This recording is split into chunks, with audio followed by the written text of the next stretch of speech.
আবার ফালিয়ে দিবেন, দোষ হবে আমার। আপনি ধরেন, এটা ছাড়েন, এটা ছাড়েন, এটা ছাড়েন বাবা, আপনি এটা ছাড়েন, এটা ছাড়েন, বাল্ব নিচে হাত দেন, বাস দেখা যাচ্ছে আমরা মেশিন দিয়ে দিই। কাছে নিয়ে আসো, কাছে নিয়ে আসো, 30 দেখা যায়।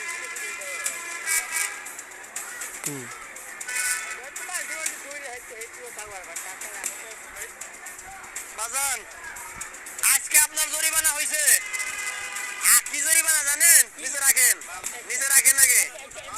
আচ্ছা রাখেন, আপনি দাঁড়ান। জরিমানা হয়েছে, আপনি যে এই বয়সে আইসা, এই বয়সে আইসা যে আপনি ভালো দুধ বেচেন, এটাই আমরা বুঝতাম না। বুঝতে পারছেন কি? আর 1 সেকেন্ড দেরি নাই বাবা, আপনার গাভীর দুধটা গরম হিসাবে 30% দেখা যায়। আর এই 30 দেখার অর্থাৎ হচ্ছে আল্লাহর রহমতে অনেক ভালো বাজান।